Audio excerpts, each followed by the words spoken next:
have you here. We have an exceptional lineup of panelists who will share their experiences, their expertise, advice on successfully navigating the admission process for some of the most prestigious universities in the world. We have with us Yashi Shukla, a global career counselor with over 17 years of experience. Yashi has guided more than 5,000 mentees with an impressive 80% securing scholarships ranging from 30 to 100%. Her approach is highly customized, research-based, ensuring that each mentee receives personalized guidance tailored to their unique application process. We have with us Ayush Chair. Ayush. A little loudly for him. Ayush is an incoming freshman at Princeton University, where he will be studying a combination of mathematics and computer science. Ayush recently graduated from high school with an outstanding achievement and is here to share his journey and insights into the Princeton admission process specifically. Ronak. Hello. Ronak is joining UC Berkeley as a math and science, statistics major. His path to Berkeley is a testament to his dedication, his strategic planning. He will provide valuable tips on how to stand out in a highly competitive application pool. We have Sonal ma'am with us here. Sonal ma'am is a proud mother of Tanush Grover, an incoming freshman at Stanford University. Tanush will be studying design engineering, a new and exciting field. Sonal ma'am will offer her parents' perspective on the college admissions journey, sharing her experiences and the support system, of course, that she created to get a Stanford admit. We have two more people joining us. We'll get to them in the later half of this. So Arjun and Tanush. We'll get to them in the later half of the session, but I'll introduce them now. Arjun Murthy, who secured admission to NYU. His story is one of resilience and strategic application. The interesting thing is that Arjun started his application process quite late. So Vicky may share very different perspective. I mean, say for example, if you are in the beginning of grade 12, don't panic. And Tanush's journey is also interesting because he got 97 to 98% scholarship for Michigan University. So he's going to put a perspective on that, why he chose Michigan specifically for the scholarship. And he was an IB student. For the Q&A session, I request that for the panel discussion, we will open the floor to Yashi ma'am eventually. But we will start first with the questions for the panelists, the students.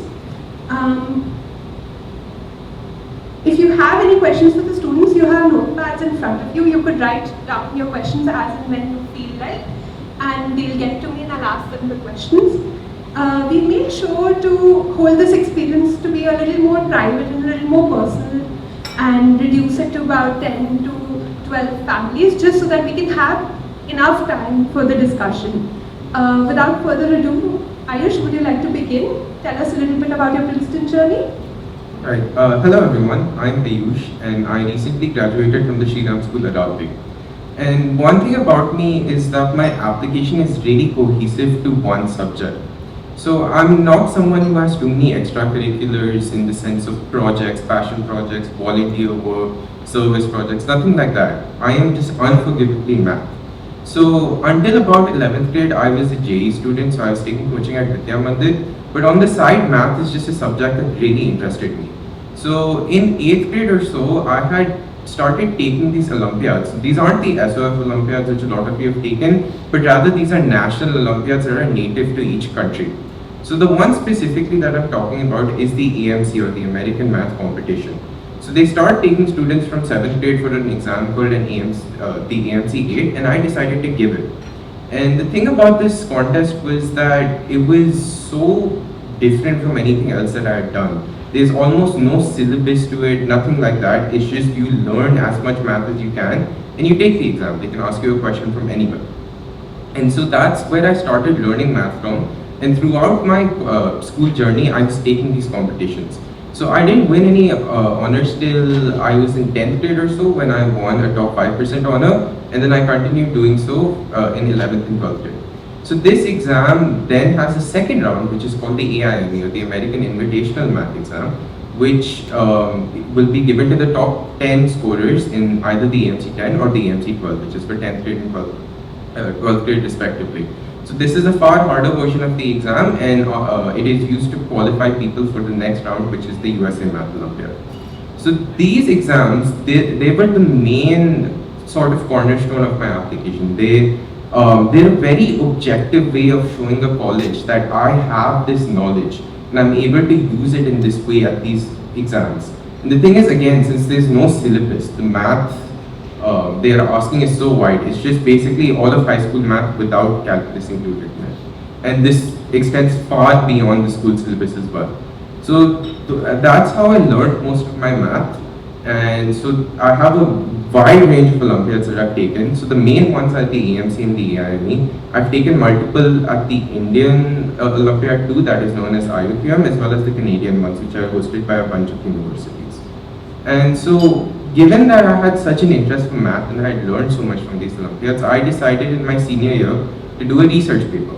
And now the thing is, I didn't want this research paper to just be a small 3-4 page one which I would just leave in the background. I wanted it to be something huge. So I talked to a professor at Dartmouth University, and for almost a year and a half, I was working on it, and I tried to make it as big as possible. And to my luck, I was actually able to find something really novel and sort of discovered something completely new. So that's one big thing about my application, is that research paper, I was able to showcase that my knowledge also goes beyond competitive exams, and I'm able to use it in a more practical sense in those when it comes to research papers. And aside from math, I also really like computer science. So I took a similar approach to computer science as I had done with math, where I started taking these competitions. So there's one in India called the INOI, or the Indian National Informatics Olympiad, as well as the one in USA, which is the USA Computing Olympiad. So both of these I started taking from around 10th grade, and I don't have that much experience, but I've gotten to a decent level. So the way the Indian national one works is that there's an initial qualifying round for this Olympiad. There's a national level, which is the INOI, and after which the top 30 students are selected for a training camp. So this training camp held a lot of value from what I heard, because it shows that you're quite literally one of the top 30 computer science students in your entire country. And again, it's a very objective way of showing people how good your application is and how smart you are. And so yeah, that's more or less most of the things of my application. I'm very unforgettably academic. Most of my honors comes from these getting top scores in the Olympiads, as well as I have a research paper which I decided to extend a bit further by getting it published in a professional journal from Springer, as well as take it at ISEP, which is a very prestigious science web, and that includes most of my application. So if we were to sum up your application, you would say it's an academic application that's focused on enduring passion. Would that be fair to say? Yes, it's very academic. Yes. It's very academic, and you spent a lot of time cultivating it. Yes. Is that fair? Yes. Would you mind sharing the sequence also for what you have done in each grade? Okay, so I started taking, so there's 3 exams as I had said for AMC. There's the AMC 8, 10 and 12. So the 8 is available to everyone who's less than grade 8, or those who are less than 13 years of age. Similar for 10, anyone who's who's in a grade less than 10, and 12 is for anyone who's in a grade less than 12. It's very self-explanatory. So I took the 8 in 8th grade, the 10 in 9th and 10th grade, and the 12 in 11th and 12th grade. The research paper I had done only in my senior year, because that's what I mainly wanted to focus on, so I didn't give too much focus on anything else. As for the Informatics Olympiad, I started taking them from 10th. I qualified for the next round, which is the international one in 10th and 11th, but I only got to the training camp in 12th. And Ayush, how does one register for these, and how does one prepare for these? So registering for it is very simple. You just go to their website and they'll tell you exactly how to do it. For the USA one, it's a little bit more complicated of a system because we're Indians and we're international. But for the Indian one, it's very simple. There's no fee for registering either. You just go to their website and you fill out a form and you're registered, and they give you a center at which you can take. Preparing for it, what I mostly did was that since, again, there's no syllabus, there's no clear-cut way as these are the topics I need to learn and I need to learn it in this much time. So what I did was I used to go through previous year question papers, and anytime if I found a concept that I just didn't know, I would just go really deep into them and start researching about them till I felt comfortable enough to solve most of the questions that came from that topic. So practice, practice, practice. Yes, more or less. Yeah, later. It's okay. Yeah, please. How did you find about AMC and AIME? Was there a guidance around that? So initially, when I was in 8th grade, my parents had been the one who helped me find it. What happened was that they saw that I had a lot of potential in math and they wanted to find ways that I could sort of display it outside of school. So from school only, we had received an email for a competition from the Canadian Olympiad. And from there, when you do some further research, all the websites from the Canadian one were linking me to the US one as well. And so then I got to know about the system of where people hold national Olympiads. And there's one for each country. So I've mostly taken for India, US and Canada, but you find it for each and every country that's there. And so they all have this national system in which you can find it for a range of subjects, which is, I've taken math and computer science, there's astronomy, there's earth science, there's physics, chemistry, biology, a lot of subjects, and it depends on what you find interesting. Also, what happens is when you register for one particular event, could be academic or whatsoever, AI will start mapping you also. And then you start receiving emails. So it's important that we keep a watch and strategize on it. And Ronak, you were telling me that your application process was very different from Ayush's there. We were giving him a little bit of a hard time. Almost entire world applied. Yeah, so Ayush has had a very, very unique application process. So when he was purely academic, all my focuses were on extracurriculars. I tried to do the same things that he did, and I succeeded in some, but it was too much work for me. It was not something I was as interested in. So my focus, whether I'm Ronak and I'm going to UC Berkeley, my focus was more on doing stuff related to the things that I like in the field of humanities and arts. And I'm a STEM student, but my passions were in there and combining or finding the combination. So I've been playing music and singing since I was 4, and I play a lot of instruments. And so those passions continued on later. But what really brought out the biggest part of my application was the way that I was able to find a combination between math, CS, and psychology or other fields of interest like agriculture. So my biggest thing on my application was a patent that I had filed, which was taking NLP models and essentially using words to figure out people's personality. If you guys have heard of the Myers-Briggs personality test, the 16 personalities test, that's essentially what I made, except you don't have to give your own answers. The people around you will tell what they think about you, and then that will break down your personality into whatever aspects are necessary, which has several uses in a workplace environment, in fields like HR, PR, and beyond that, just for team building exercises, it can be very useful and it's free of cost. So that was the first main thing, and the second thing that I did was a passion project or an initiative which was based around mental health, because that's been a big part of my life, which was called Empathy Bloom. And for that, what I did was I formed a small team and I got in touch with a lot of big companies in India that were focused on providing therapy to students and to adults. And we partnered with those companies and we went to several schools in India, not only in Delhi and Gurgaon, but also in other parts of India like Gujarat and Mumbai. And with that, we amassed a total of 6,000 to 7,000 students through our work and got them in touch with several AI models that were working so that they could create stuff of their own to help people in this field. And then we were working on our own chatbots to make sure that if there is no therapist available for them, or if they don't have the money to reach one, then they can find the resources that's necessary for them. So those were my two biggest things, and then I had things that I'd been doing since I was a child. So I'd always been interested in math and CS, so I'd done a few competitions and made sure that my academics were on top because I was very competitive at school and I don't think I really had a choice. And beyond that, music was always there, art was always there, and so my academics were fine, but my entire portfolio as compared to his was breadth. Like I had interests in many things and I had excelled in one or two of those things, but where I shined was how I combined those things together. So that's.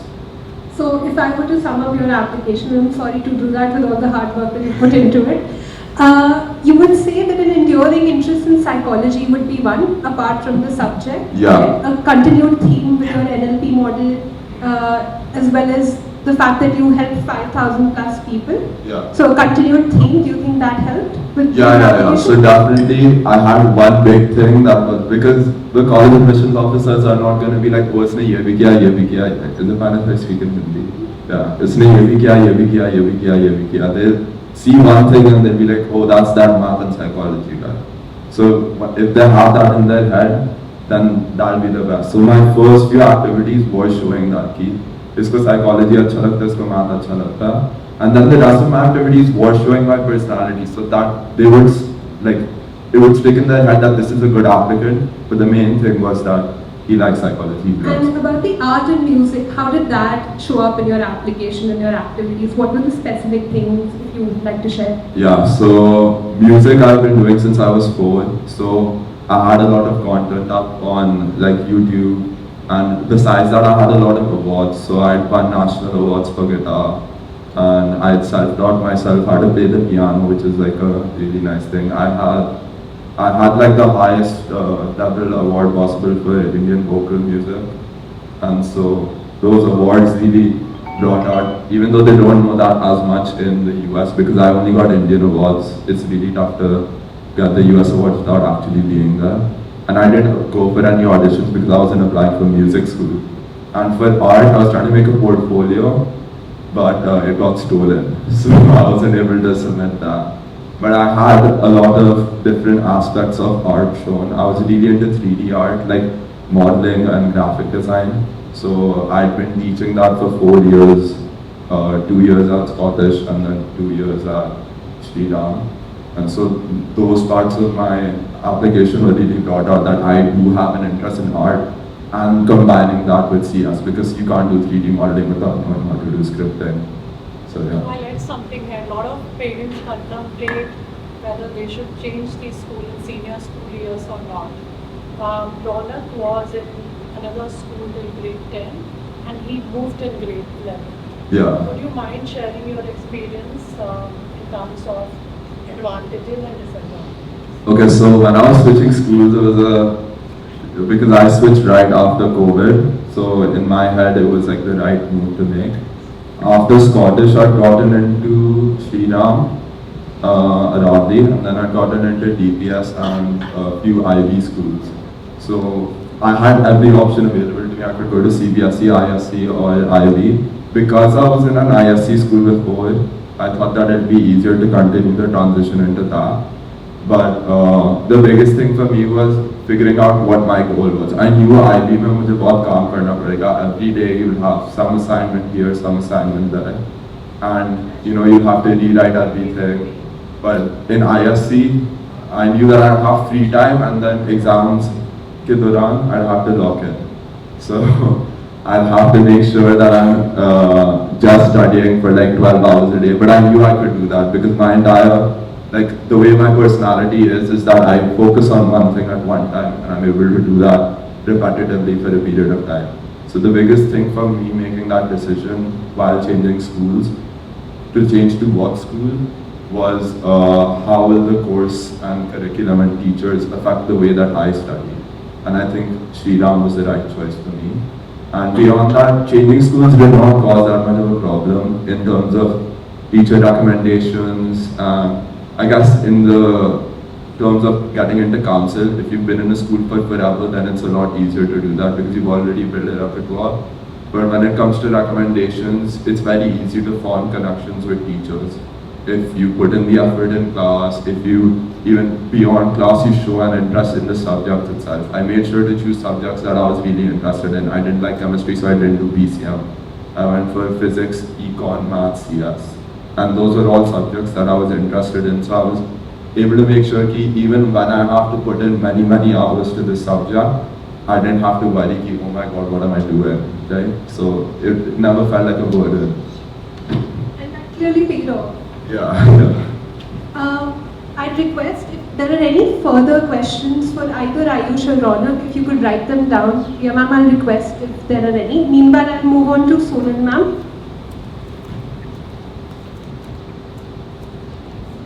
Yeah, hi everyone, I'm Sonal. I'm Tarush's mom. My son is joining Stanford, he's a freshman at Stanford this year. So as a parent's perspective, Tarush had quite an interesting journey. We are mostly concentrated in the last 4 years, like from 9th grade onwards. That was also, he started in the COVID years. So it was a tough one at that time. Tarush is going to be doing design engineering. His subjects were, he's passed out Sri Ram school. His subjects were physics, chemistry, maths and art. So he's been a creative person most of his life, and I mean since he was 4 years old, he's been doing art. So as a parent, when we were deciding what subjects we should choose, so we felt that art was something that we wanted to continue because that is a core thing that was his thing. So we felt that art should continue for him. Whatever he may do further on, that's up to him. So that is how we continued, and he won a lot of awards recently. He won the Diana Award, he won the Primerica Silver Medal also for the social initiatives. He started, basically, he founded an organization called Volanity, which is connecting students with organizations, because as a student, when you connect, when you try and call up an NGO, half of them tell you that you're just calling up to do a small, get a certificate from us, and then you're not going to be bothered. So he it took him some time to convince people. It was a long, strenuous process, along with studies, everything, working with people, working with NGOs and all that. So, and he was able to connect them and convince them that, that I am actually trying to give you something good, and it will be a continuous process. So right now, Volanity runs in automation because we now have a tie-up as a social initiative module that he did. That is now tied up with Shulini University, has adapted as a extracurriculars for their students, and they tend to take it on as a subject later on. That is the intention. So we have a lot of tie-up in that aspect. And I mean, it's been an interesting journey throughout because working both academically, working hard. Then he was a house captain also, working on that aspect, as well as working on his professional aspect, which is the Volanity that he did, connecting so many people, so much interaction, a lot of things. So yeah, it's been an interesting journey throughout, and we're really happy and glad that he was able to achieve what he wanted in life. And I mean, he's kind of worked on it, like he's been the master of his own journey, and worked, that initiative that I want to do this for sure. And we were, as parents, we worked hard to, let us help you, tell us where we can support you and guide you, and if you want anybody, people we can connect to, whatever we could. So we worked on it like that. So all of these kids, of course, have great initiative when they're talking about their applications. But could you shed a little more light on the support aspect of it? What did that entail? Is there specific advice you'd like to give to parents through the application process? So as an application process, I would recommend everybody to start early. Because, I mean, as parents, I mean, when he came to us in 9th grade that I want to go to study abroad, I was like, hold on a minute, let's just sort out 9th and 10th first, because also it was COVID year, and we're like not to lose focus on studies and all that. But we somehow felt that when he came to the 11th grade, it was too much pressure on him. Too much, because one, he had to do well in school, he had to do extracurriculars, he had to do, his social initiative was also taking off well, and he had so much other NGOs and other aspects that he had to look into. Plus he had to do his APs, and then he was trying to do ACT or SAT, whichever one somebody chooses. He did ACT. So all those aspects we also had to do, and there was just too much pressure in 11th grade for everything. So we somehow felt that if we start out in 9th grade, we would have been sort of sorted in that aspect, so it will make it easier for him to just study, concentrate on academics when he gets to 11th and 12th grade. So in your opinion, what would be the right time to start? Ninth for sure. We have a couple of questions for Ronak first. What was the contribution of art and music to your selection, do you think? I don't know because I'm not an admissions officer, obviously, but I can tell you how it has impacted me as a person. It has taught me how to do practice, and it prepared me for the strenuous stuff later on. Being creative was a very big part of my application, and that definitely helped because schools want creative people, schools want leaders. And so I would say I can't give a percentage, but it played a very big role. And if you are a creative person, you should lean into it, not just because it'll get you into college, but because it'll make you a person that people will want to be around and you'll want to be with yourself as well. It'll make it more enjoyable to live through life on your own. Another question for you, Ronak, and I think the third one's also you. Any struggle with the change of school? In hindsight, would you change that decision? How much did it contribute to your overall direction of your application? Okay. Changing school will be a struggle, but I had amazing friends. So it wasn't that big of a problem, especially if you put in the effort. So the first week I was at school, I'm really bad with names. I made sure to remember everyone's name. There was a board after boards where everyone's name was written down, and I would just go down and remember everyone's name because I knew I'd have to be social and be with the people around me to make sure I'm in the right environment. Struggles will be there, you will be where do I have to go in this school? Because it's a big school and you get lost a lot. So I missed a few classes like that. Maybe you'll struggle with building a connection with the teachers, but putting enough time in and while you're at school, just being present there, not thinking about anything else, just doing the work that you have to do, you'll be fine. It's not that much of a problem. Also depends on the school that you're going to. One for you, Ayush. How did you pan out all your activities, all the projects? Was it hard with the timeline, etc.? So one thing about my activities was that they were all related in some way or another. Since I chose one subject and I decided that I wanted to go as deep as it as I could instead of trying to broaden my application for well-roundedness, it wasn't too hard because say the skills that I learned from doing a competitive exam were those which were being used at my research paper or for the application for a summer program which required a prom set. Things like that, they all sort of tied in together. So it wasn't very difficult to pan out. The main difficulty came in deciding which I thought was the most important. Because at the end of the day, you're not going to have time to do each and every single activity you want to with 100% of the effort. So I decided that for me, summer applications were a huge thing, the research paper was a huge thing, as well as the competitions. I didn't focus too much else, so I didn't do too many APs, things like that. I just decided what was good for me, and since they were all so cohesive, it wasn't too hard to manage. Back to you, Ronak. Did you mastermind and lead the team on mental health, and how did you form the team? Okay, yes, I was the one who had the inception of this idea. The way that it started was I noticed a problem because a lot of my friends had struggles with mental health, and also in India it's very underreported. So I was doing research on this topic beyond setting up an initiative, and then I realized a need for it. And so I formed a team with people who I knew had the time to put into this, people who had the skill sets required for it, like good public speaking, they knew how to create content, they knew how to present in front of a large group of people, like kids, and they knew how to contact and put in time for building relationships with schools and building relationships with other companies.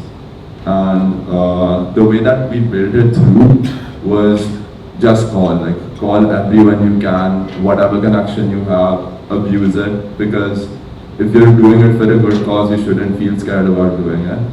And beyond that, once you build the connection, put all of your effort into making sure that's maintained and make sure that you're able to use it to the best of its abilities. We got in touch with a principal of the school through my Mausi's friend, and somehow they decided to talk to us, and we made sure that every day we were calling them, every day we were sending them an email, this is the progress, this is the progress. Eventually they were like, please Aja, just finish this and like do your work. Because even if it's annoying them, the students had a beneficial result from it. Like we got like 15, 20 students were able to talk about their problems, they were able to get in touch with therapists, they were able to figure out the right resources that they require to deal with like several problems that people face at home, like abuse or suicidal thoughts, things like that, self-harm. And those are very serious issues, so you should never feel ashamed about approaching people in an incessant manner. Thank you for that insight. I've gotten a couple of more questions, but they're mostly counselor questions about the application process and about the school board. So for now, I'll thank you both for your time.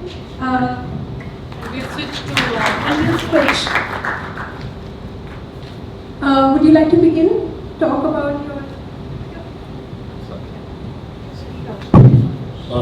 Hi, my name is Arjun and I'm an incoming freshman at NYU and I'm going to be majoring in computer science and economics. So I was also from the Shriram School around me like Ronak and Ayush. Unlike Ayush specifically, my application wasn't that academic. I was more like Ronak where I tried to excel in a few things like extracurricular.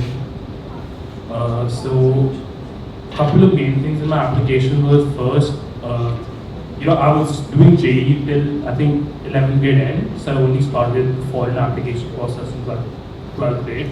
So I focused on the basics like SAT and APs. After that, after I had that sorted, I tried, just luckily before 11th grade itself, I had founded a non-profit organization named Domination. So that was very useful for me because through that, in Domination, we used to feed dogs, help them get vaccinated and other stuff like that. But with that, I improved my leadership skills. I also got an introduction to computer science because I created the website myself.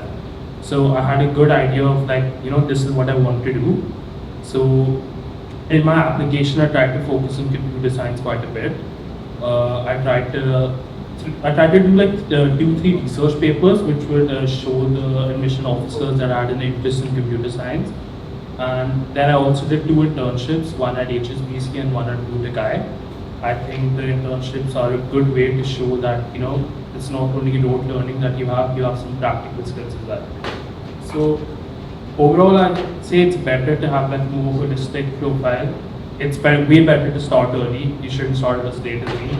If you start early, it's easier to manage the extracurriculars and just makes the overall process way easier. So there are a lot of questions on how to deal with the timeline, and like you said, you started a little bit late. In hindsight, would you change that? How early would you start? How did you manage all of this together, considering it was a compressed time? I would definitely start in 9th grade if I could change it now, but I think one advantage that I had of starting late was because I was friends with Ronak and Ayush. Every day we used to talk, so I knew what are the things I have to do to get it done. If you were like freshly starting off, you have to talk to your counselor, do this and that, figure out what you want to do. I knew what things I have to do, and I'm like, okay, I only have like 6-7 months to get it done, so I just have to get it done. So good advice helped, you could say. Yes, good advice and good bill. Good bill. Arjun, would you mind sharing about your essay? Okay. His essay was, I think, one of my favorite essays. So I would really want him to talk about it. Okay. So, from my understanding of Common App essays, the good essays that I read from my school and the ones that got good admissions were all very unique. They had something about them. Like one of my favorite ones was how to make a paper plane and like the steps accordingly, and like he created that to his life, and I thought that was amazing. So I always knew I had to like write something very unique. One memory which was in my head for some reason was before I was allowed to go down to play as a kid, my nanny used to make me drink milk, and because I didn't like milk, Malai used to form. So I wrote my essay on Malai, and I used to puke when I used to have Malai. I used to hate it. So I wrote my essay on how I overcame that fear, and I related that to my life, and how I use that to tackle problems.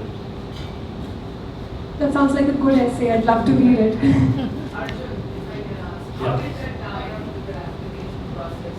This personal story that you share. What are they looking for? So I'll add here, to be very honest, the common essay, ideally should not be about the major you are applying. It should be who you are. And sometimes what happens is when we apply to different colleges, we use the strategies where probably, for example, he applied to NYU for some specific subject. It's not necessary that he will apply in, say, UCLA with the same major. So it's a, for example, in India context, if you are applying to UCs, we recommend them not to apply for, say, computer science. I would rather say apply for engineering program because it's a very monotonous in a way where everyone is applying from India for computer science. So we strategize major also in regards to the college. So we generally do not recommend essays has to be specific to the major. So it's about you, and that's how it connects.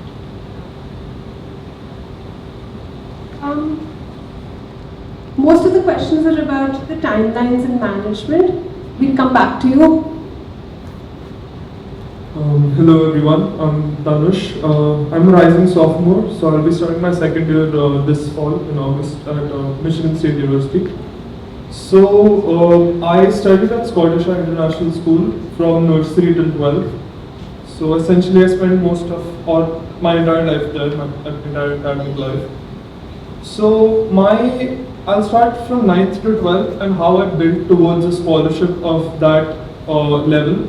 So 9th grade, I did nothing, basically nothing, and I only focused on sports. My academics were at risk. I failed quite a few classes, which was really bad on my profile. And by the end of 9th, I sort of covered it up, just barely. Coming to 10th grade, I started focusing on my academics more, prioritizing things which had to be prioritized. Because I studied in the IGCSE curriculum, I've always been in an international curriculum. The 1 year I wasn't, that was in 6th grade, and then I shifted back. So 9th and 10th was in IGCSE. So knowing the level of the exams, knowing how unpredictable it could be during COVID, especially in 2020 when my 10th grade was, I streamlined myself towards academics. I scored a perfect score of 7 A stars that time, and that was the first highlight of my profile. That's when it all actually started.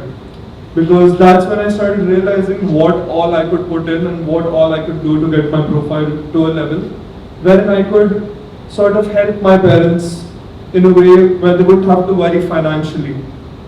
So 11th grade started. Our school doesn't offer A levels, which is the higher of IGCSE. We get IB. So shifting to IB was a big jump again because IB is a very unpredictable curriculum as well. It is a lot of research work, a lot of paperwork, and a lot of studies in itself. So beginning of IB, I charted down the list of things I could do for my school or for the society which could help me. Now my major is computer science, and with anyone who has knowledge in that field, there's a term we use called full stack. Full stack basically refers to the skill sets you can learn by learning all the possible skills within that field. So front end, back end, all the kinds of languages that can be involved. So that was my first aim, learning the full stack. Second aim, I saw that during this online period, our school teachers were struggling, primarily the older ones. So what could be done? So a group of 5 friends, including myself, we curated a website called Student Sanctum, and it was an official school website later with our copyright and everything. And this website was to solve all of our school's problems related to managing all the students' data. So you could mark your attendances. There was a forum inbuilt for students to post doubts. There was there was a full panel where you could upload your files and you could see your results. So it was a full package that we had created for our websites, including an events page and everything. And all of it was done within 6 months using JavaScript and all of these languages that we had learned. So that was also my first step towards full stack and social service. So that was my first highlight. Second highlight, I help organize events. Organizing events is like a form of showing leadership, that it's like you want to step up for something.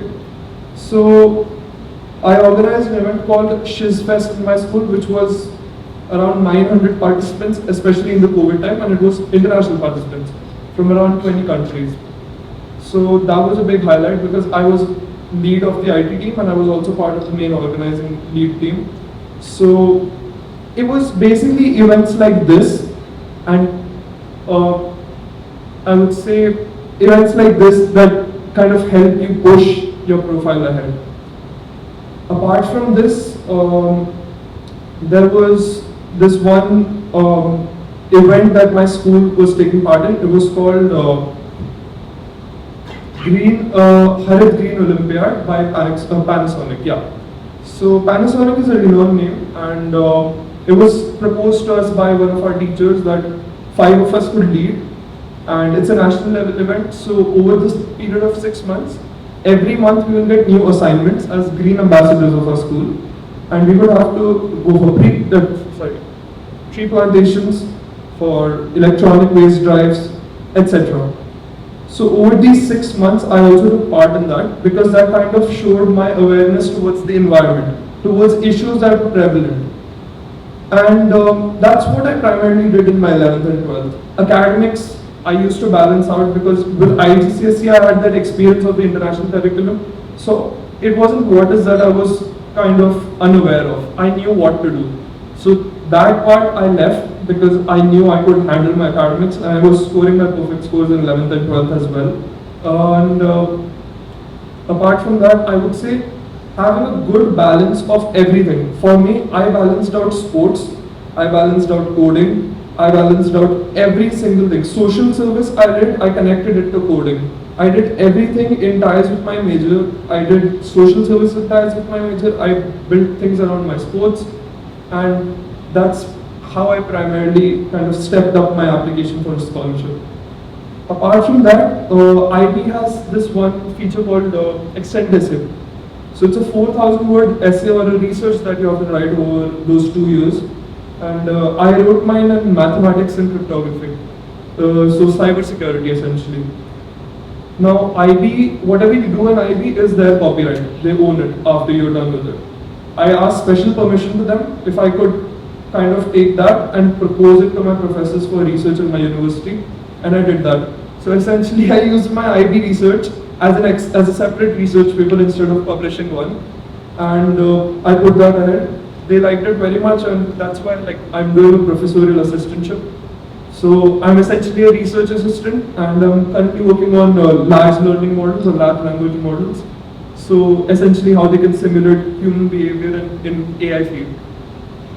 Apart from that, I would say if you guys are looking for scholarships, scholarships demand good profiles, and good profiles are made by good balance. Good balance would mean you have academics, you need to have very good academics. Then when I say good profile, I don't only mean taking part in MUNs, taking part in Olympiads, not only that. You're supposed to do that, but you're also supposed to show that you're resilient and you are involved in physical activities. I played my cricket nationals during my IBs, and in my 9th grade, I played my soccer districts in that time.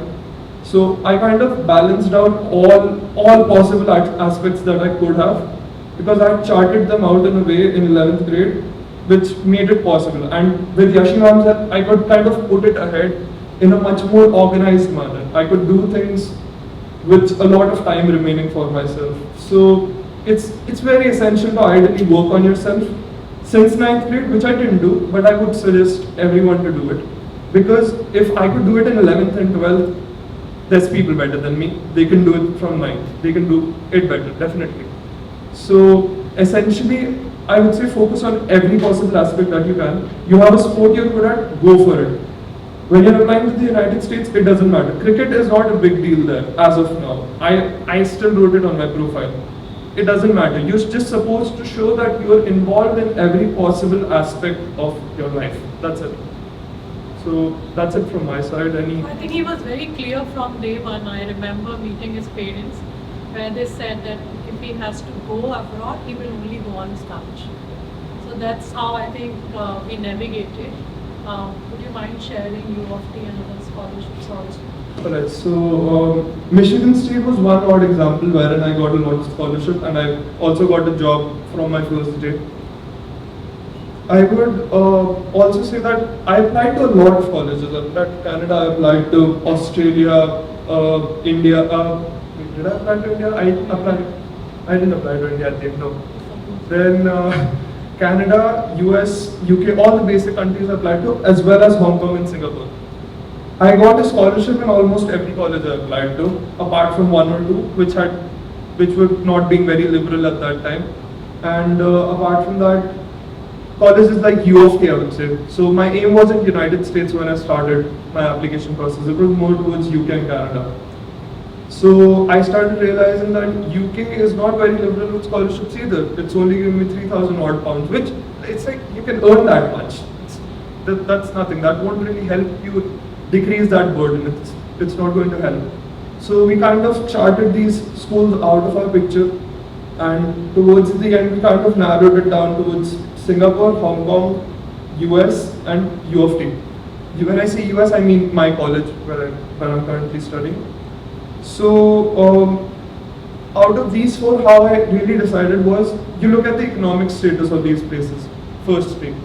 In my time, Hong Kong had a lot of rebels.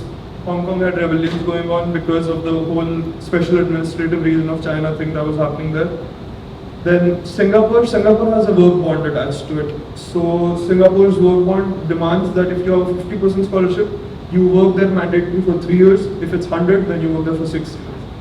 Which wasn't very feasible for me because I didn't intend to kind of stay in Singapore. It's a good place for education, but it's very expensive to be in.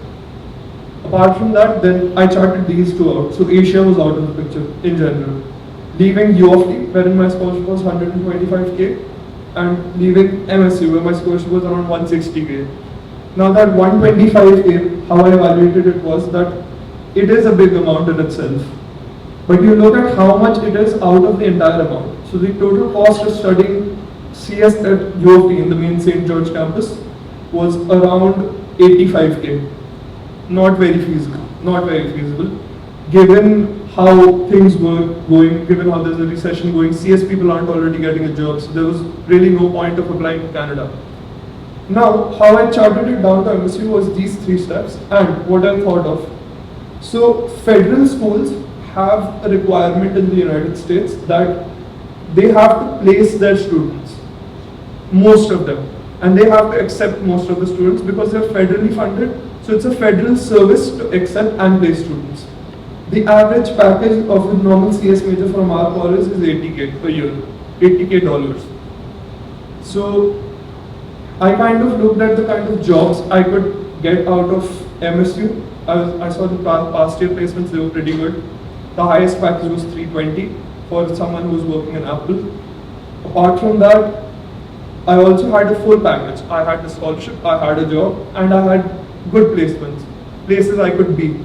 So I would say looking at every factor possible, including the economic status of your country, the kind of placements you can get out of the college, everything matters in the bigger picture, I would say. Are you saying that we should focus on federal sponsored universities? Okay, so about that. Now there's state universities or federal universities and there are private universities. So MSU is a state college, it's a public school, federally funded. But it's federally funded. So with federally funded schools, the deal is that there's a high chance of getting a merit-based scholarship instead of getting a need-based scholarship. So if you take an Ivy League or if you take a private school, for that matter, let's say Emory, I'm just giving a random example. The chances of landing a merit scholarship are next to zero. not next to zero, but even if you do land it, it's going to be pretty minimal. And what you apply through financial aid, then that's a whole different process. So that decreases your chances of Yeah, getting that it. also decreases your chances of getting it when you apply for financial aid. So I took the shot. I knew it was merit based, and I applied there.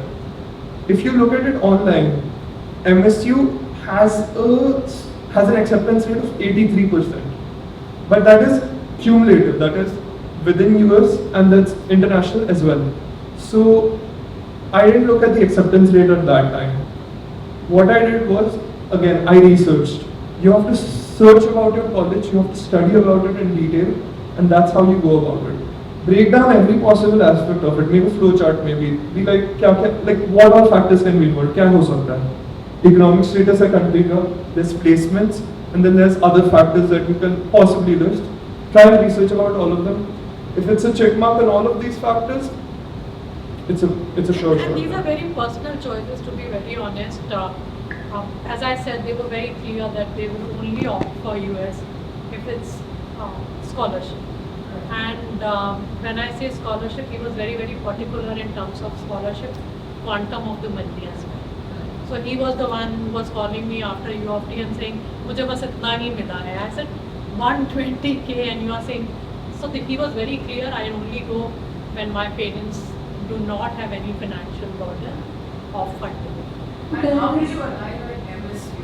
You would have probably shortlisted. The maximum scholarship we got from this. So yeah, maximum scholarship, placements, again the That same is the factors. shortlist. How Yeah. do you arrive at that list? You would have probably more Okay, friends yeah. sponsored state colleges, right? Okay, no, Is so there a list available somewhere? Is it something that you offer? So what happens is when we see the how the narrative is aligned, and when we work on the right fit, that's how we decide where we will apply and where we feel that these are the probabilities. So he only not got into MSU, he got into MSU Scholar Program.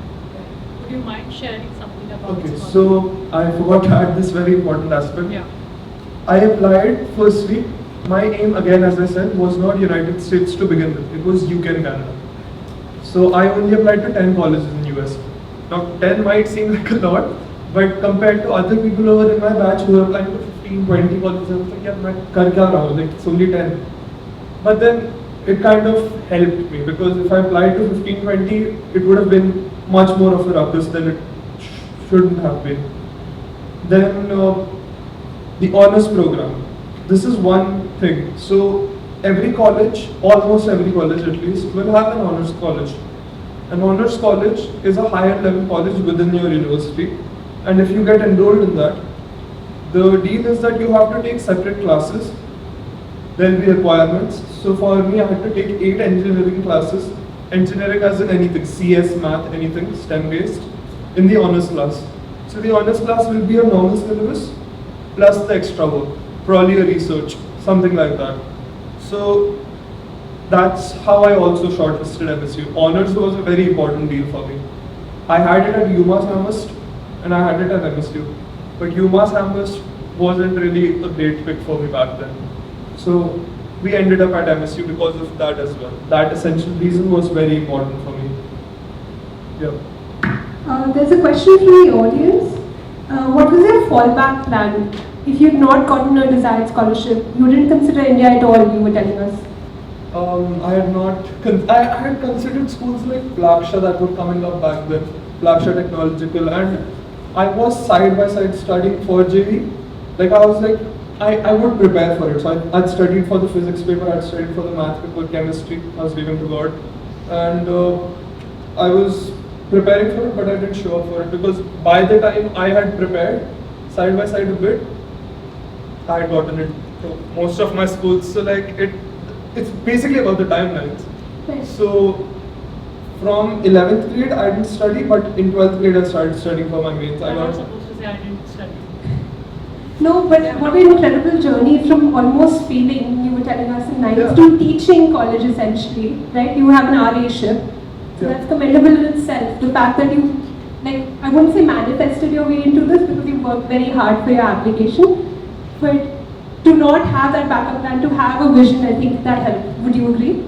In terms of backup, I would say I very carefully picked my schools Yeah. where I knew I would get some Strategically. scholarship. To be very honest, we had no time to think on a backup. We were only working. Yeah. It was hard We work. hardly had time. Yeah, we kept the aim for scholarships and we applied anywhere we could see a scholarship. What you said about not applying to 20 colleges and focusing on the 10 that you know, so that Yeah. strategy all the way Yes, through. exactly. So that is the backup. Yeah, out of the 10 I applied to, the only one that didn't offer scholarships, that was my dream school, was Georgia Tech.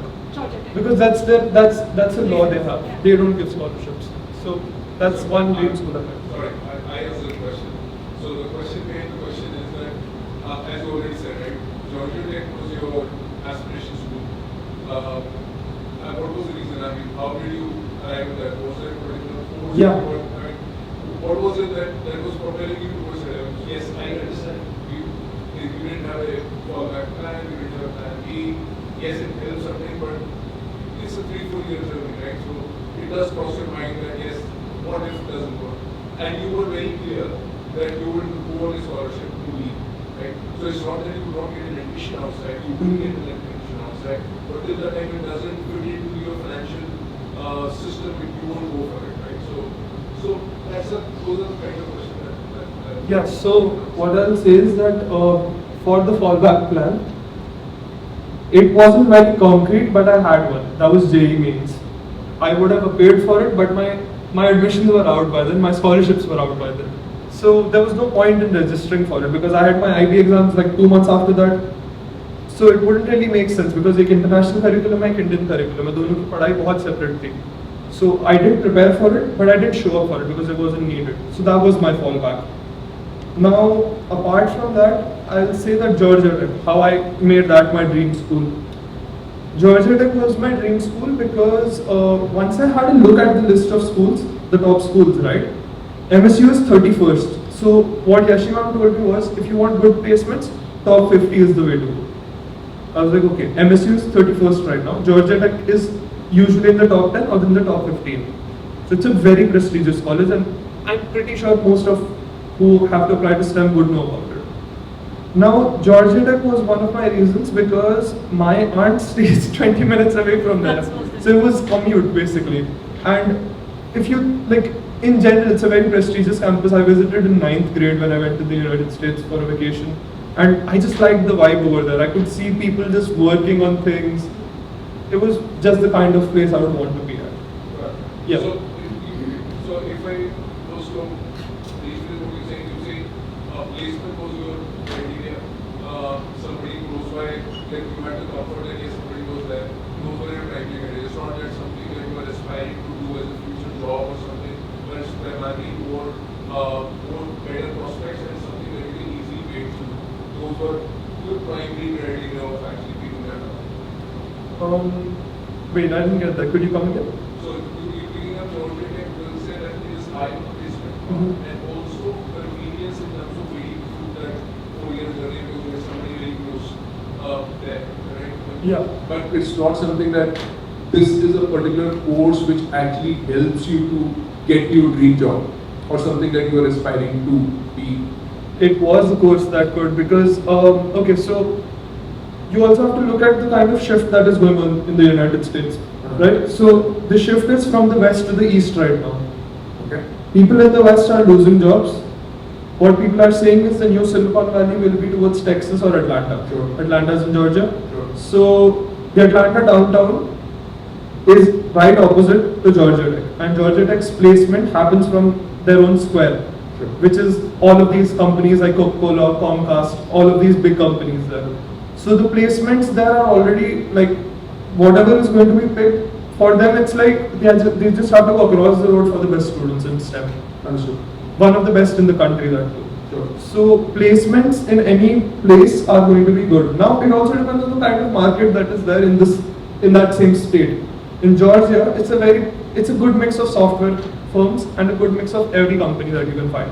Mostly software firms, IT firms, I would say. In Michigan, on the other hand, in Michigan, it's an automobile hub. So companies like Mercedes, companies like McLaren, all of these companies do hire people. The only problem is the H-1B, like the business visa that is there. but they do hire a lot of international students, and some of them do create exceptions. Now, apart from being an automobile hub, it is also a hub for MNCs. Companies like Bosch are also there. These companies are the ones students usually aim for and get placed in. Again, given that they are able to maintain good grades in school, given that they're in the right college, and there's a certain GPA, a certain profile that you have to build. As a CS student, it's not only about the GPA for me, because GPA is a personal thing, you have to maintain it. But वहाँ पे job में कोई GPA देखता नहीं है. What they look at is your full stack that I mentioned first, and they look at your GitHub profile, which is your entire coding portfolio, what all you have done. And you created your GitHub profile when? Sorry? You created your GitHub profile when? I created my GitHub profile in 10th grade. I started working on it in 11th grade. 11th grade, I added my first project, which was a school website. Sure. After that, I'm currently working on 2 or 3 more projects which are related to AI and all of that. And when did you take your SAT or ACT? SAT. I took my SAT in 12th grade, beginning of 12th grade. Okay. So that is the ideal time. End 11th to beginning 12th, you should be done with it. Sure. Okay, thank you. I needed to ask you a question. Can you hear me? Yeah. So I basically wanted to ask you, like you said that you started late, you started around grade 9 and you like kind of grade 10 and you kind of were not doing so well. How did you pick up your academics? Like, you know, how did you, like it's very clear that you started with having very good academics. So what were the extra classes that you did? Or what help did you get from your school to really, you know, kind of bump up your academics? Because, Okay, so remedial classes because I failed. Apart from that, I would say it was more of a personal thing for me because a lot of teachers kind of shunned me at that time. They were like, "You just got a proficiency in 8. This is all a sham." Like a lot of teachers were just like after my life. So I was like, "Okay, I'm locking in now." Some teachers really helped me through it, and there were some courses wherein I actually had to put in the work myself. I had to, okay, so I'll put it into perspective like this. The teachers provided resources such as past papers because we have like our entire past paper stack that we have to finish. You get the stack, you finish the stack. It's basically that. It's just a lot of academics, a lot of studies. So in 9th, 10th, it was mainly that. Now that I was out of 9th, 10th and my academics were sorted, I knew how to go about it. Then 11th, 12th kind of became slightly easier in terms of academics because I knew how to go about it now. 9th, I was like out of the, like I didn't have any idea. By the end of 10th, entering 11th, I was like, okay, this is the plan of action. This is how you study. You do past papers, you read from the book, ask doubts, focus on other things, come back to studies. It's like that. Also, I feel school also helped him. School did help after a point, for sure. Like apart from barring one odd case that I did talk about, my school was really helpful, like through 10th to 12th. Definitely. In the COVID time, the kind of preparation that all of us got, we were at the top of our game, all of our students. okay, also another thing which I've been hearing most of the students, you've spoken about COVID being a huge turning point, you know, like, personally my older daughter was also, she got admission during COVID time. Now we're talking of admissions, you know, for kids post-COVID. Because COVID was very lucrative time when you guys had to kind of reinvent yourself, you know, kind of do things so dynamically that it shows on to the college admission officer. So what will be, how would you think of students who are in the post-COVID era?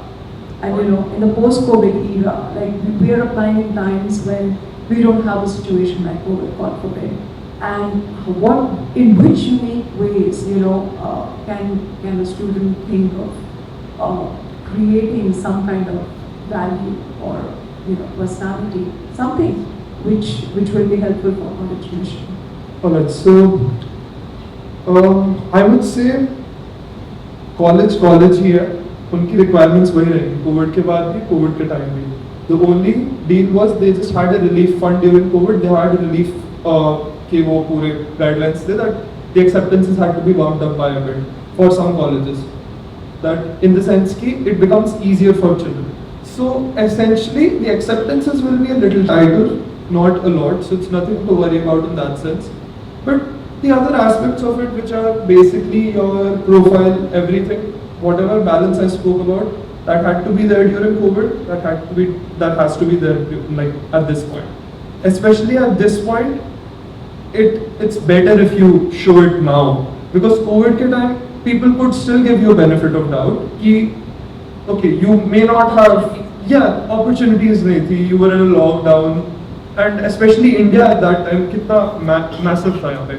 So now that everything is open, I don't think there are any avenues that should be closed to everyone. So try and go for every possible thing you can do in your early years. Streamline yourself in 11th and 12th. Unlike me, like I did the opposite. It kind of worked out, but do the opposite. 9th and 10th, explore grounds. Take part in sports. Make your profile. 11th, 10th, narrow it down. Keep yourself to academics and do some things on the side. Maybe 12th May, I had a friend called Ray, so he did the same thing. 9th to 12th, he did completely balanced. 12th, he was just academics and उसने अपने खुद से भी project start कर दिए थे for CSE. So it's essentially this. The guidelines won't really change after COVID. It's just acceptance rates that really get affected. That's all there is. I hope that answers it. Thank you for going so in depth. The rest of the questions are primarily counselor questions, ma'am. There's a question about the role of the board, ICSE, CBSE, IB, IGSE, in selection. Do you think it plays a part? What board would you recommend for being able to? Let's go one by one. Yeah. See, to be very honest, whether you are from CBSE, ISC or IB, it really has no advantage or disadvantage when you are applying to, especially in US and other part of the world, barring UK. UK is biased. Say for example, if you look at Oxford, Cambridge, LSE, Imperial, they generally prefer IB students. Otherwise, if you are aiming for US or any other country, you are at par with IB kids, or if you are in CBSE or ISC. The only advantage you get is during transition. So when you are in college, the entire methodology of teaching is somewhere aligned with IB. That's definitely an advantage, but it really does not have any disadvantage if you are from CBSE or any other board during your application process. In fact, if you'll ask me, I feel IB is a challenge in India. We don't have resources for IB, even in top schools around. When I say resources, right teachers training, same teachers are teaching to CBSE students and same teachers are teaching to IB students without having the kind of experience required for IB. Also, IB is unnecessarily expensive in India. So I personally, my personal vote is for CBSE and ISC. What about In India. IGCSE? It's typically from 9th and 10th you do IGCSE. Say for example, if you are taking IGCSE in grade 9th and 10th, you will probably end up doing IB.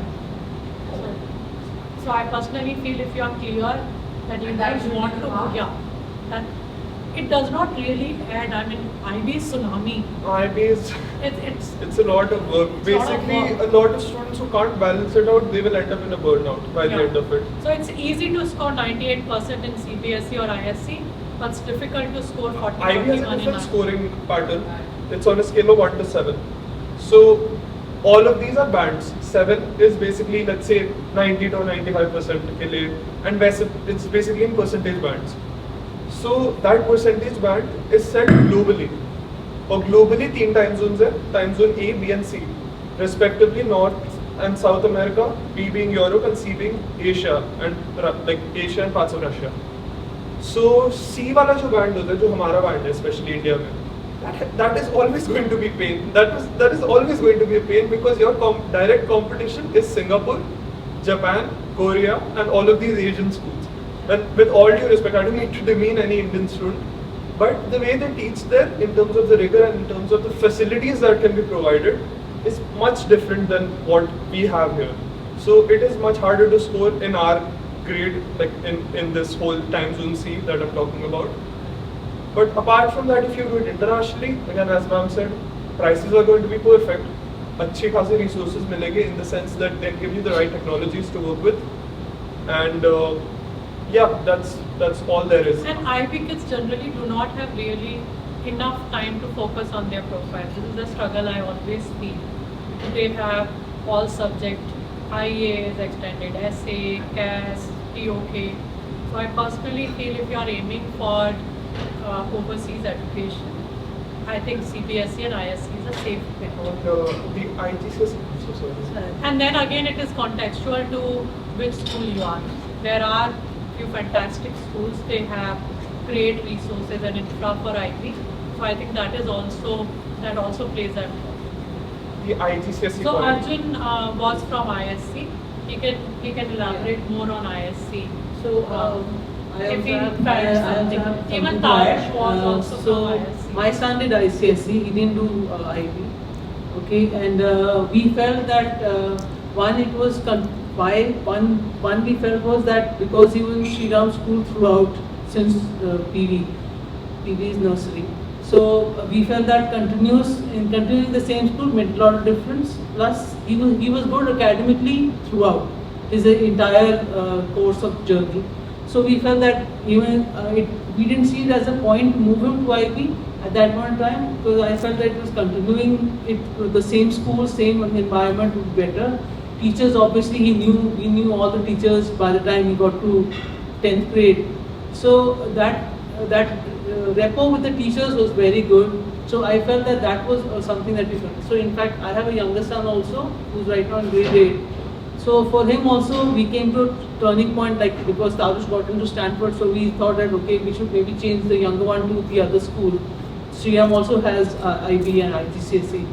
But what we were recommended was that to continue in Sriram itself, because the simple reason being that it won't really make that much of a difference. I mean, we did in the fees aspect, yes, that's double the fees in that, but in Sriram also. But we felt that it would be better to have him in the same environment he's comfortable with, and because we know all the teachers and everybody in the school knows my older son, so it's kind of something that will build up for him, and the younger one will also benefit from the same thing the older one is doing. So that is also something we felt was good. And Sriram itself, they have taken a lot of steps. I mean, this year around, I've been observing everybody who joined Sriram school. Ravli did phenomenally well in the early rounds, which is my son also got through in the early rounds. And the Malsari campus did good in the regular admissions. So you know, sorry, I will interrupt you. Every school has their indexing also in college. So typically, you know, for example, Sriram definitely is little high on indexing. When I say indexing, they see the credibility of the school. Use mic, please. Yeah, sorry. Yeah. So every school has their own indexing in terms of the college. And how indexing is formed in colleges, if say how the predicted has been. Say for example, if they have given predicted of 45 to somebody, and if the child drops on the grade system later, it definitely impacts the indexing of the school and consortium of colleges.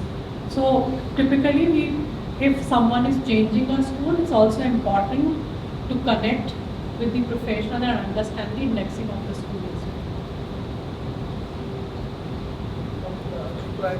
I want Arjun to share his experience on As a student, I would also prefer ISC and CBSE or IB. From what I've heard, IB is very time consuming. It's quite difficult. I don't think if I was doing IB, I would have enough time to do my extracurriculars. You know, like the truth is in ISC and CBSE, you can do last minute, you know, thoda dimag laga diya, you'll be fine. In IB, throughout the semester, you'll have to be very focused. So if I was building an international application, I would prefer ISC, so I can go up and everything. And still, if you are aiming for Oxbridge, which is Oxford and Cambridge, you can start taking APs as early as grade 9 to ensure that you can apply and you are considered. And ISC and CBSE also have with JEE because it's the same syllabus. IB doesn't have the same syllabus. Arjun, there were a couple of questions in between about your extracurriculars particularly. A, the funding for your extracurriculars. B, the internships. C, in general, your extracurricular activities. How do you fund your non-profit, for example? Okay. So I got a dog, I think, 8th grade and 9th grade. Since then, I've been very touchy with whenever it comes to dogs. So that's the passion for me. So from there, I knew I wanted to do something with dogs, especially during COVID, because this is how it impacted us, right? No one was on the streets, the dogs were just there, they were hungry, so I'm like, why not? So with a couple of friends who I used to dog, I'm like, we can do something about this, and then we decided to make a change. What was the other question? Funding for the... Funding, okay. Initially, we were funding it ourselves, because it was our passion. After our organization became somewhat big, after we got enough traction online, we started taking donations. So that's what we used to fund. So bootstrapped, Yeah. initially. Ma'am, for you, the question is, it's a general question about the application process. Could you break down the parts of the application process? Is there any common exam? So typically, I'll try to cover many aspects of application process. I would recommend, as we all are saying, starting from grade 9. Ideally, one should focus on profile building in grade 9 and 10. And moving to 11th and 12th, the focus should be ideally for academies, which is whether it is your AP, standardized testing, international exams. I would also recommend applying early. So typically considering early action, that's where you get maximum scholarship. But again, it depends on the school indexing also, as Sonal rightly said. In Shriram, Malsari, they observed acceptance were high in regular round versus in Aravali, the acceptances were high in early round. So typically, I think one needs to divide 4 years of journey. 2 years, initial 2 years focusing on profile, and later of 2 years has to be more towards academic alignment. When you say profile, sorry for my name. No, it's okay, absolutely fine, yeah. What do you mean? Is it like an online profile? Is it like by developing ourselves? I mean, please explain me. So typically, there are 4 baskets when you apply to colleges. They evaluate you on 4 baskets of your application. The first basket is your academic index, which is how your grade 9 to 12 scores looks like. What you have done to pursue your major interest. It could be writing a research paper, getting that published in an international journal, or building a case study, getting that published. This elevates your academic indexing. The second basket is divided in 2 categories, extracurricular 1 and extracurricular 2. Extracurricular 1 means probably doing something which is aligning with your major. So for example, we had a girl got into Cornell, she applied for economics and finance program. She developed a guidebook on government policies for SMEs in India. This guidebook was accepted in almost 27 NGOs in India. She also submitted this to Ministry of External Affairs. The story was covered in Hindustan Times. That became a spike factor in her application. Extracurricular 2 is more about what you are doing in school space. It could be anything and everything. So whether it is music, dance, sports, whatsoever. And the last bucket is your essays, letter of recommendation. Ideally, there has to be a theme about your application. So the way Arjun said that, something related to what he pursued was his theme. So empathy was a theme in his application. Right? Survivor was a theme of Tanush's application. He failed and then worked hard. So that's how the process looks like. Also, consistency is important. So what we do is typically sometimes we do 2 MUNs and then we jump into something else. Ideally, we should have a depth in our activities. That's what the colleges do. Excuse me, there is student here who just got his admission to academic, extra. Yeah, but his scheme was academic. Yeah, that's okay. But what I understood, just to be clear, that he got 97% of scholarship or scholarship in most of the colleges because he had all four of the things in his resume or in his profile, and he knew what kind of scholarship he had got. But maybe he got his admission in a good college because he has passionately gone into an academic field. The essay that So Ayush did not got any scholarship. His entire thing was academic. See, sometimes I had another mentee who got into Imperial. He can only do academics, to be very honest. But is that acceptable? Why not? Why not? Then you build what, there. What we have heard is that extracurricular certificates, if somebody mentioned as See, an it depends on what level you're at. If I didn't have any extracurriculars, I wouldn't have gotten in. Just school academics isn't enough. I used to Olympiads with like the team, the top of the top American Olympiads. Those are very hard to get in. And anyone who gets into such competitions is like the smartest person you've seen. So you have to be at a certain level to have a pure academic profile. Usually, most of us aren't that smart. We have to have like a more balance. So Ayush has been a topper throughout. As in it's not that he started now in 9th. He's been a topper throughout, and his journey has been phenomenal. I mean, you can't. There are no words to describe the way this boy has just grown exponentially throughout the years, right? So his parents have always been. His parents have always been. Very close to his parents, so they've always been very, very focused on his studies from a very small age. That is one aspect. Second aspect. For my son, see, extracurriculars, yes, they are important. See, in Common App, you can put 10 extracurriculars, but you don't have to have 10 extracurriculars. No. They don't want to see you've done 20 things in the world. No. They want to see how much depth you've gone into whatever you've done. Whether you've done a musical instrument, whether you've done sports, whether you've done, you've taken a passion project and made it shown your leadership qualities in that. All those things, they want to see how much depth you've gone into. What is your expanse of doing those things? Like for my son, it was his art was a very strong aspect because that is something that he's been doing for many, many years. It's not that he may not have won many awards, like India doesn't have that many awards and opportunities for art people. But the thing is that he did that consistently throughout a certain number of years, right? So that depth is very, very important. In your application? The question, the thing which you mentioned, that's also very interesting because you said that he did art consistently, but when we talk about these applications, we talk about what kind of an award, how do the college See, he didn't use this art for himself. He went to NGOs, he taught children art. So there are certain NGOs who came back to him and said that the way when he walked into the campus, on like a Saturday morning to teach the children art, we said their hair faces lit up. Why? Because they were not just studying.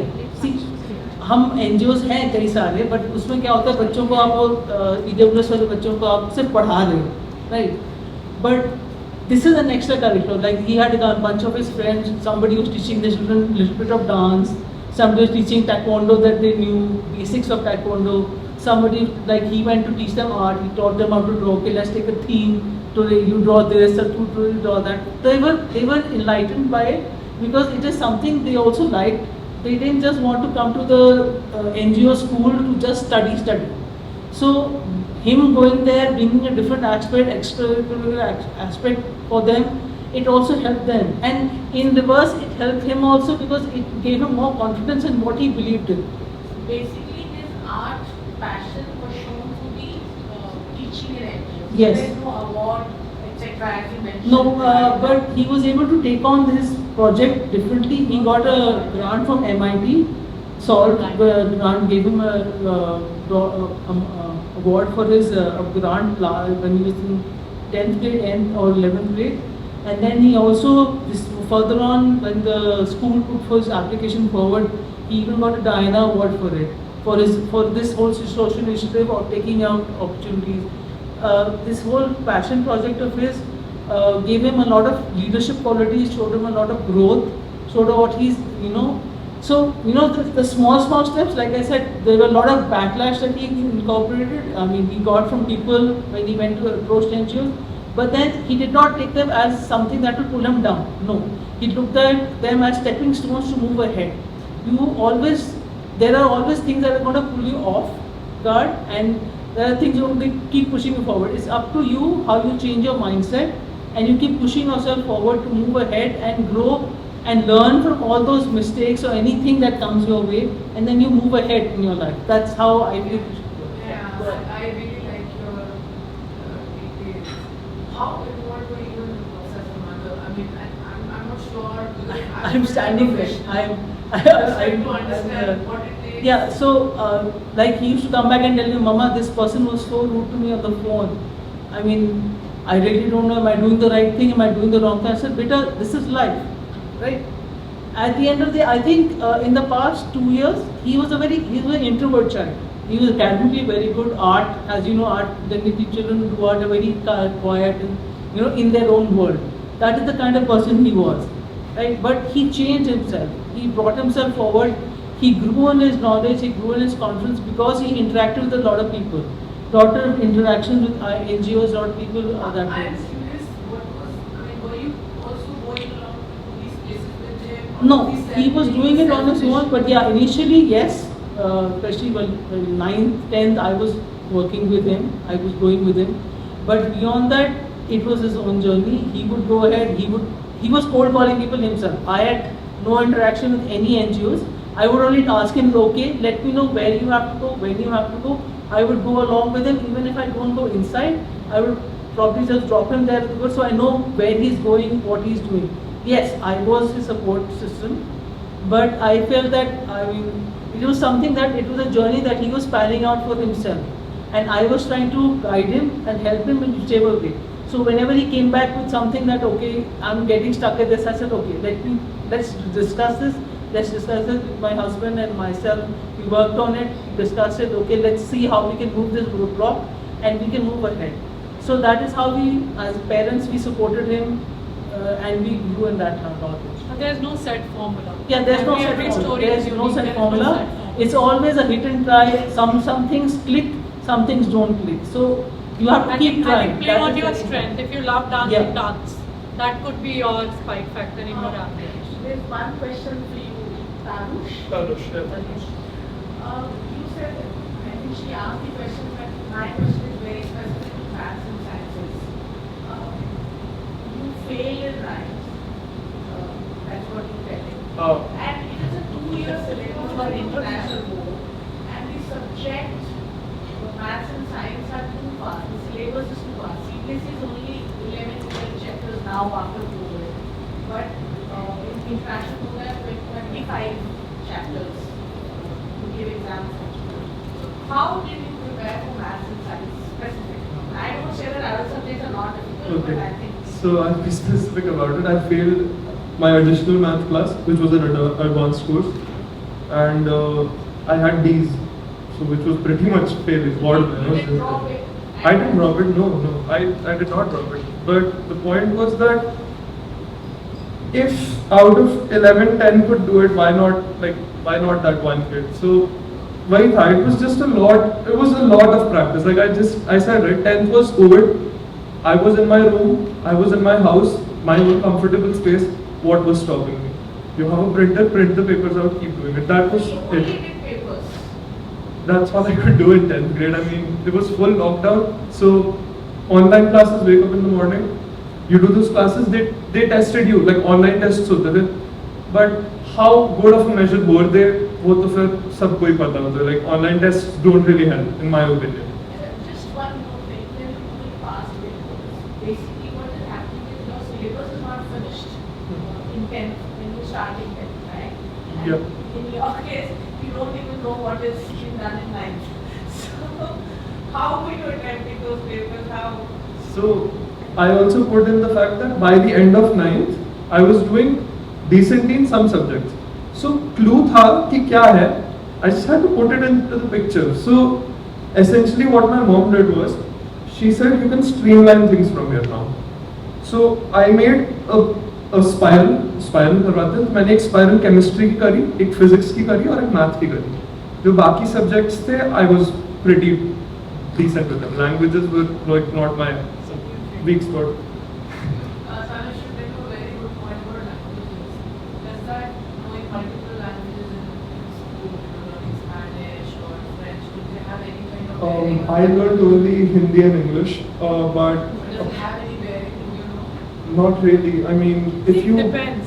As I if said, you're it going to a depends. European country, yes. In United States, not really. It will all it will help you with is if you're taking a minor or like a concentration in it in a language, which a lot of people do, then it will help you. It will help you get through some of the levels, like through the initial classes. Like you can skip through them. That's what I'll say.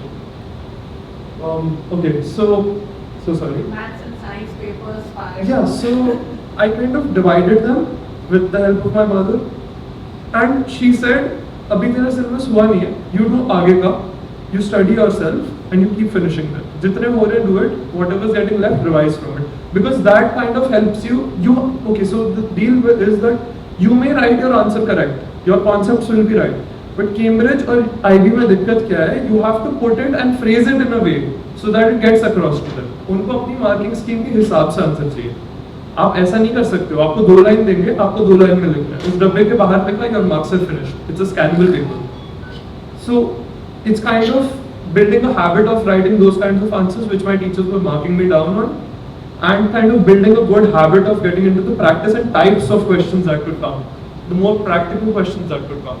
After getting done with these past papers, I noted down in each and every tough subject कि क्या-क्या दिक्कत है, क्या-क्या problems है. Joined help rooms. School became a little hybrid for a while, so I used to go to the labs. I used to do the labs myself. Titration करता था घंटे पर बैठ के, and like I used to maintain notes for it. That was very important. Once you're done with, this stands for college as well. Once you're done with everything, to know where you're weak at, go through everything. You will find out what you're weak at. उसको note करो और उसी पे काम करो. You'll get done. It's like shading a box. थोड़ा white रह गया, shade it off. It's like that. So I hope that answers it. Yes. Yeah. Thank you. I had a question for Yashi, actually. This is maybe with regards to the IB curriculum.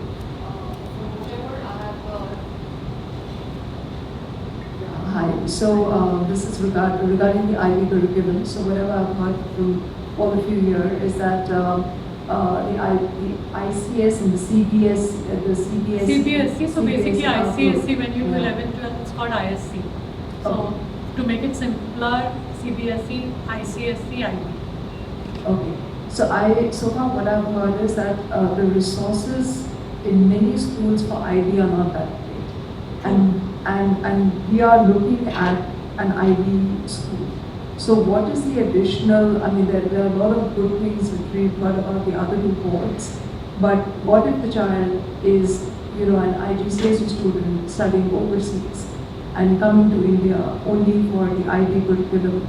Which are the schools which have good resources for IB curriculum, and how do you top up on your IB resources? Because my daughter, so it's an IGCSE curriculum where we So are typically, I would strongly recommend Shriram. I have observed kids' journey. I would also recommend DPS International. If you can look at TISB, these are 3 good schools. I can't say where not to go, but probably in a separate conversation we can talk about it if we don't have these options. You probably have to choose right subjects in IB. That is also important. Say for example, taking maths AAHL or physics HL could be really draining. So if student really wants to do engineering, then only it makes sense to take these subjects. So right combination of IB is equally important with choosing the right school. I would also suggest to have a outside help for at least HL subjects. So typically using, before you start IBDP 1, using summer to prepare few topics of HL subjects can help you. Similarly in India, barring these 2-3 schools, I have observed they start their IAs extended essays pretty late. So for example, if you are in IB school overseas, they will start brainstorming on extended essay topic when you start IBDP 1. Wherein in India, it will start probably once you finish half term of IBDP 2. So I think I would suggest that seek out external help, even if you have a school in place, and decide all of this before you start IBDP. In terms of the, like, whatever I've heard is that in IB, like most of the students, you barely got, I mean, the courses that you did, okay, you guys do the IB curriculum, so you had a lot of time to focus on the extracurricular activities. So when you take an IB curriculum, you also get time to focus on extracurriculars. See, it becomes really hard, and that's why I always recommend doing extracurricular in high school years instead of senior school years. Okay. But it's not, say, if we take a context of Gurgaon, we have pathways, we have Sri Ram. So it gets difficult, but I would not say it is impossible to manage. Then you probably have to strategize everything. Say, for example, if we are doing an initiative, it's not important to child to be engaged in developing the website, doing a coding. Probably you can take an external help, and you can always give credit in your website to an external help. So what I'm trying to say, if you are in IB, yes, you will have a limited time than somebody who's in CBSE, but at the same time, it is doable. It's just that you probably have to structure it well. Thank you. Thank you so much. I'll add something. So because I did IB, in my school I was in Scottish, right, as I mentioned. Now the thing is, I also faced this issue a bit, that there were some teachers who were teaching both curriculums. So there were some teachers who weren't really well trained. So I would say pick a school which will have resources and which will have the teachers that are specific to IB. That is one thing in India, if they're giving 2 or 3 curriculums, right, they do this that they add one teacher who's common in both IB and IC. For example, for me it was my chemistry teacher. And honestly, if you compare, let's say my physics teacher was a pure IB teacher. He was an examiner in previous years, and he's written researches and all. He was a pretty well-known physics teacher, and my math teacher as well. Now, if you compare the results in these 2 subjects versus the result in chemistry, you will always see a difference. So I would say look at the past results, and I would say definitely look at the kind of faculty they have, and if it's specific to IB and they're trained in IB. You can also check school average for IB. Yeah, Scores. which is very important. School average of IB scores, yeah. You go to the Instagram page of Sriram, recently they just published the results of IB. We are not promoting Sriram, by the way. Sorry, I am a hardcore Sriram parent, so. And of course, it is injustice to a child if the child has been in, say, international education, then moving to CBSE, ICSE, it's not fair. So I think continue with IB only, but have a concrete structure in terms of the planning of 24 months, how would you like to do.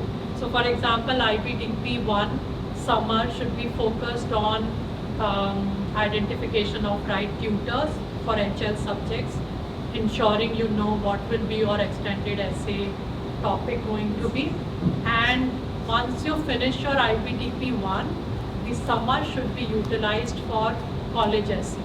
Because the moment IBDP 2 starts, you will have no time for your college essays. You will be probably focusing on international assessment, internal assessment and extended essay. So I think one needs to really identify windows where we can decide in terms of in which window what we are doing, so that you are aligned and not missing on anything. I'll take this opportunity to say thank you for joining us. Any last parting words of wisdom from anybody? Start early. Start early and have a theme for your application is, I think, what And we then learned.